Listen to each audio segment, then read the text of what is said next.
बचित है। हम लोग अपने चैप्टर में आगे बढ़ते हुए 13 का तीसरा प्रश्न पर आप पहुंचे हैं। हम लोग को इस तरह से प्रश्न दिया गया है, X square minus 13x plus B बराबर 0, एक्स बराबर 3/2 और एक्स बराबर 2/3 और ए और बी का मान ज्ञात करना है। तो दो प्रकार के चर का मान ज्ञात करना है, इसलिए दोनों मान को बारी बारी से रखते हैं।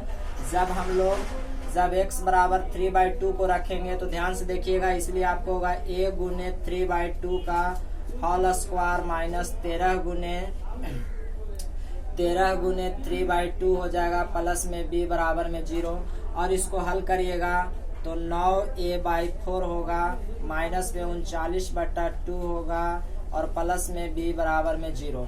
अब यहाँ से आप लघुत्तम लीजिएगा तो आपको 4 होगा 9a माइनस 78 प्लस में 4b इज इक्वल टू 0। ठीक है, अब यहाँ से आप समीकरण बनाइएगा तो आपको 9a प्लस में 4b इज इक्वल टू 78 हो जाएगा। आप समीकरण 1 कर सकते हैं। फिर x बराबर 2/3 रखने पर, ठीक है, x बराबर 2/3 रखेंगे तो आप ध्यान पूर्वक देखिए, जब x बराबर 2/3 रखेंगे तो a गुने 2/3 का होल स्क्वायर माइनस 13 गुने 2/3 प्लस में b बराबर में 0। अब यहाँ से पढ़िएगा तो 2 दूना के 4a/9 होगा माइनस में 26/3 प्लस b बराबर में 0।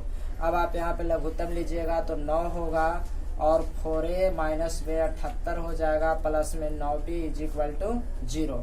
ठीक है, अब इस तरह से देखिए, अब यहाँ पे लघुत्तम बनाइएगा, हल करिएगा तो 4a प्लस 9b बराबर में 78 हो जाएगा।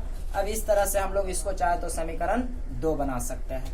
अब आप समीकरण 1 और 2 को हल भी कर सकते हैं, आप प्रतिस्थापन विधि से भी मान ज्ञात कर सकते हैं, तो आपको मर्जी के ऊपर है। ठीक है, तो अब आप एक बार देख लीजिए, तो समीकरण में हम लोग आगे बढ़ेंगे तो अब हल कर रहे हैं तो समीकरण 1 गुने, देखिए समीकरण 1 गुने 36 को काटेंगे तो 4 होगा एंड समीकरण 2 गुने 9 से, ठीक है, मतलब समीकरण 1 में हम लोग 4 से और 2 में 9 से गुना कर रहे हैं, तो 2 में 9 से गुना करेंगे तो 4 से गुना करने पर हो जाएगा, इसलिए 9 चौके 36a प्लस में 16b बराबर में 78 चौके 8 चौके 32 के 2 हासिल 3 और 7 28 3 31 312 हो जाएगा।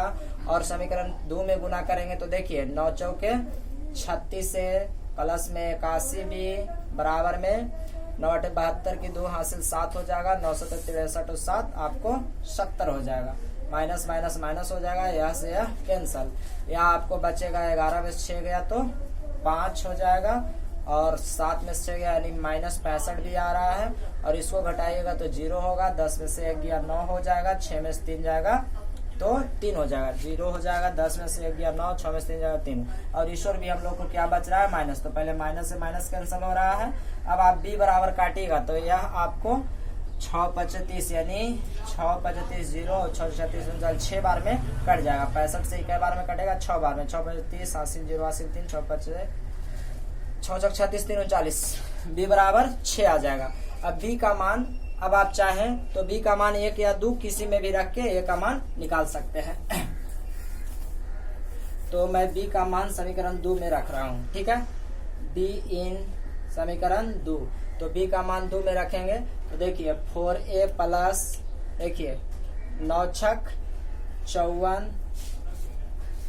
बराबर में हो जाएगा आपको 78, ठीक है, तो 4a बराबर आप इसको घटाइएगा तो 8 में से 4 जाएगा 4 हो जाएगा, 7 में से 5 जाएगा 2 हो जाएगा, a बराबर आपको 6 हो जाएगा, इसलिए a बराबर भी आपको 6 आ जाएगा, a बराबर भी 6 और b बराबर भी 6। इस तरह क्वेश्चन नंबर आप 13 के तीसरा को हल कर पाते हैं।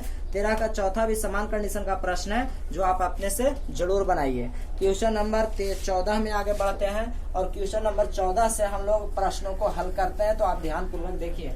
क्वेश्चन नंबर 14 आपसे कहा जाता है निम्नलिखित द्विघात समीकरण को गुणनखंड द्वारा हल करें, ठीक है, तो निम्नलिखित द्विघात समीकरण गुणनखंड द्वारा हल करना है। तो 14 के पहला प्रश्न है आपको 2x square minus 5x plus 3 बराबर में 0। अब आपको इसको हल करना है, वैसा अंक जो गुना करने पर आपको 5 गुना करने पर 6 आए, जोड़ने घटाने पर 5 आए, तो 3 और 2 भी हो सकता है और 5 और 1 भी हो सकता है। तो आगे हम लोग अगर बढ़ेंगे तो आपको देखिए हो जाएगा आपको 2x²। इसको बनाने का तरीका समझ लीजिए, 2 आगे पीछे को सेम कंडीशन में ऐसे लिख देते हैं। आप क्या क्या सोचे हैं, 3 और 2 भी ले सकते हैं।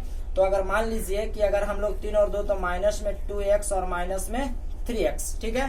तो अब आपको हो जाएगा 5x।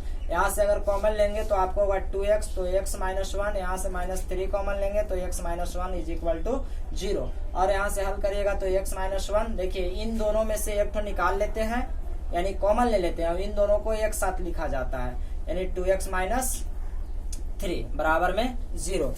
देखिए यहाँ पे कैसे करते हैं, इन दोनों में से एक को कॉमन ले लीजिए तो शेष इन दोनों को एक साथ रखिए। अब यहाँ से x का मान कैसे निकालेंगे, अगर x बराबर ही माइनस में है तो इसको क्या लिख देंगे, प्लस में, ठीक है। और फिर x बराबर यहाँ से देखिए जो माइनस में है उसको क्या लिख दीजिए, प्लस में, और जो साथ में है उसको कहाँ लिख दीजिए, नीचे। यही आपको x बराबर 1 और x बराबर 3/2 आंसर हो जाएगा। अब हम लोग 14 के दूसरा प्रश्न पर आते हैं, जो बहुत इंपॉर्टेंट है और इसको आप जरूर ध्यान से सीखिए। 14 के दूसरा प्रश्न दिया गया है आपको 3x² माइनस 2√6x प्लस में 2 बराबर में 0, ठीक है। तो इस तरह के प्रश्न को हल करना और भी आसान होता है। देखिए इन दोनों को पढ़ेंगे तो गुना करने पर 6, जोड़ने घटाने पर भी हमको 2√6 आए। तो देखिए √6 और √6 के गुना कर देंगे तो 6 हो जाएगा, और जोड़ देंगे तो 2√6 हो जाएगा। तो कैसे हल करेंगे, बहुत सिंपल। आप √6 और √6 सोचे हैं तो ऐसे लिखिए, देखिए 3x² रख दीजिए और प्लस में 2 बराबर में 0, ठीक है। और √6 और √6 तो माइनस में √6x और माइनस में √6x, वेरी सिंपल हो गया। अब आपको करना यह है कि बहुत आसानी से आप इसको कैसे हल कर सकते हैं, इससे थोड़ा सा और ध्यान दे दीजिए। दोनों पद को आप फिर उसी तरह से लिख दीजिए, देख लीजिए 3x² प्लस में 2 बराबर में 0। अब आप √6x को कैसे लिख सकते हैं, देखिए ध्यान से, √2, ठीक है, ऐसे लिख सकते हैं आप, √2 गुने 3x, और इसको भी आप लिख सकते हैं 2 गुने 3x, जरूर लिख सकते हैं। अब आपको करना यह है, ध्यान से देखिएगा, ठीक है। यह 3 है तो इसको में से 3 इसको दने मिला दीजिए, यह 2 है तो इसको दने 2 मिला दीजिए, मतलब जो जिससे मिले उसी को एक तरफ निकाल लीजिए। तो देखिए कैसे निकालेंगे, √3 पहले निकाल लीजिए और x निकाल लीजिए, ठीक है। तो यहां से भी आपको क्या बचेगा, √3 बच जाएगा और x बच जाएगा, और इसको में आपको क्या बचेगा, √2 बचेगा। उसी तरह यह 2 है तो इसको में √2 निकाल लीजिए, जो मिल रहा है उसी को निकाल लीजिए। तो क्या बचेगा, √3 और बाहर में x और माइनस में आपको क्या बचेगा, यह √2 में, यह 2 में √2 2 ठो है तो इसको में भी आपको √2 बचेगा, बराबर में 0 हो जाएगा, ठीक है। अब इन दोनों में देखिए, इन दोनों में एगो कोई बाहर निकाल लीजिए तो √3x माइनस √2, और शेष भी उसी तरह से बचेगा, √3x माइनस √2 बराबर में 0। अब आपको उसी तरह देखिए जो माइनस में उसको पहले प्लस लिखिए, x बराबर हो जाएगा √2, और यह गुना में है तो कहाँ चला जाएगा, भागा में चला जाएगा, ठीक है। और यहाँ भी आ जाएगा x बराबर √2 बटा में √3। इस तरह से 14 के दूसरा प्रश्न भी आप लोग को कंप्लीट हो जाता है, ठीक है। 14 के तीसरा आप बना सकते हैं, और 14 के चौथा भी रूट का प्रश्न है तो आप जरूर बनाएं, ठीक है। क्वेश्चन नंबर 14 के पहला दूसरा आपको बना दिया गया है, तीसरा चौथा आप बना सकते हैं। क्वेश्चन नंबर 15 भी आपको रूट का प्रश्न है जो आप बना सकते हैं। क्वेश्चन नंबर 14 के पहला दूसरा तीसरा चौथा पांचवा भी सेम कंडीशन के प्रश्न है। और क्वेश्चन नंबर 6 जो है द्विघात समीकरण के आधार पर आपको बनाया जाएगा, उसको आप समझ सकते हैं। तो देखिए क्वेश्चन नंबर 14 का 6 में प्रश्न हम आपके लिए सोल्यूशन उपलब्ध कराता हूं, तो आप इसको ध्यान पूर्वक समझें। क्वेश्चन नंबर 6 का आपको प्रश्न है 4x² माइनस में 4a² और प्लस में a² के पावर 4 माइनस में b के पावर 4 इज इक्वल टू 0। तो हम लोग को इसको हल करना है, तो हम लोग इसको कैसे हल करेंगे से इसको आप ध्यान पूर्वक देखेंगे तो आपको जरूर समझ में आएगा। तो वीडियो को आप अंत तक जरूर देखें।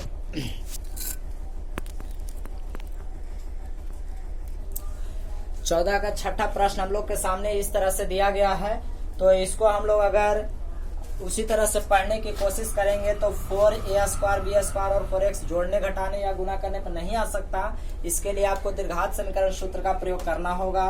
तो देख लीजिए, इसलिए हम लोग यहाँ से पहले a बराबर यहाँ से 4 निकाल लेंगे, b बराबर -4a² हो जाएगा और c बराबर a4 - b4 हो जाएगा। ठीक है, तो हम लोग यहाँ से चाहे तो d बराबर भी आप निकाल सकते हैं, इसलिए हम लोग d बराबर निकालेंगे तो b² - 4ac होगा। ध्यान पूर्वक देखेंगे तो b² के जगह पर -4a² के होल स्क्वायर हो जाएगा, -4 गुने a के जगह पर 4 होगा और c के जगह पर होगा आपको a के पावर 4 - b के पावर 4। ठीक है, यहाँ पढ़िएगा तो आपको 16 a के पावर 4 होगा, माइनस देखिए 16 a के पावर 4 प्लस 16 b के पावर 4 होगा। ठीक है, इस तरह से यह कैंसिल हो जाएगा, d बराबर आपको आ जाएगा 16 b के पावर 4। ठीक है, तो इस तरह से हम इसको लिख दे सकते हैं और आप चाहे तो इसको क्या लिख सकते हैं, 4b² के होल स्क्वायर भी कर सकते हैं। अब हम लोग देखिए, अब हम लोग आगे चलेंगे तो इसलिए हम लोग निकाल देंगे मूल x बराबर, मूल x यानी x का मान निकलेगा। इस सूत्र को आगे सिद्ध करके आपको दिखाया जाएगा, -b + -√d/2a। हम लोग आगे इसको सिद्ध करेंगे तो आप कल के क्लास में हम इस सूत्र को सिद्ध करके दिखाएंगे, तो आप वीडियो को अंत तक जरूर देखिएगा। b के जगह पर -b है और यहाँ भी माइनस है, तो माइनस इंटू -4a² होगा प्लस -√d के जगह पर आपको कितना आ गया, 16 b के पावर 4 आ गया बटा में 2 गुने a के जगह पर आपको 4 आ गया। इसको हल करिएगा तो देखिए +4a² हो जाएगा और प्लस -16 के वर्गमूल 4 हो जाएगा और b4 के वर्गमूल b² हो जाएगा और बटा में आपको 8 हो जाएगा। अब इसको हम लोग प्लस माइनस में 2 बार लिख देते हैं। देखिए 4a² प्लस 4b² बटा 8 और फिर 4a² - 4b² बटा 8। इस तरह से हम लोग 2 पार्ट में लिख देते हैं प्लस माइनस से। अब दोनों में 4 लघुत्तम कॉमन है तो 4 कॉमन लेंगे तो a² प्लस b² अपॉन 8। यहाँ भी 4 कॉमन लेंगे तो a² - b² अपॉन 8। अब इसको काटेंगे तो 4 दूना के 8 होगा, 4 दूना के 8 होगा। हल करेंगे तो आपको आएगा a² प्लस b² 2 और a² - b² 2। और इस तरह से हम लोग इसको हल कर पाते हैं। तो आपको यह वीडियो कैसा लगा आप हमें कमेंट बॉक्स में जरूर बताएं। तो आपको क्वेश्चन नंबर 1 से लेके 14 के छठा तक सॉल्यूशन उपलब्ध कराया गया है, जिसमें एक 13 का छठा प्रश्न और 14 में 3 प्रश्नों को आपके लिए छोड़ा गया है। अगर आपको नहीं बन पाता है तो आप हमें कमेंट बॉक्स में बोलें, हम आपको उसका सॉल्यूशन तुरंत उपलब्ध कराएंगे और कल के वीडियो में जरूर उसका भी सॉल्यूशन आपको दिया जाएगा। ठीक है, तो जो प्रश्न न बनता आप कमेंट बॉक्स में पूछ सकते हैं। अगर आपको वीडियो पसंद आया तो लाइक और शेयर जरूर कर दें। इस वीडियो के माध्यम से मैं आपसे एक सवाल पूछता हूं जिसका उत्तर आप अपने हमें कमेंट बॉक्स में जरूर देंगे। तो आज का हमारा सवाल है द्विघात समीकरण 3x² - 8x + 6 में x का गुणांक है। तो इसका उत्तर आप हमें कमेंट बॉक्स में दीजिए। a बराबर होगा 3, b बराबर 8 और c बराबर -8 और d बराबर 2। तो आप अपना उत्तर हमें कमेंट बॉक्स में जरूर दें। आज का सवाल है 3x² - 8x + 6 में x का गुणांक है। चॉइस ए है 3, चॉइस बी है 8, चॉइस सी है -8, चॉइस डी है 2। तो आपको अगर कोई प्रश्न नहीं बनता तो आप हमसे जरूर पूछें। तब तक के लिए नमस्कार, जय हिंद, जय भारत। आप हमारे चैनल को एक बार सब्सक्राइब कर लिए तो दोबारा न करें और न किए तो अवश्य कर लें और वीडियो को लाइक और शेयर जरूर कर दें।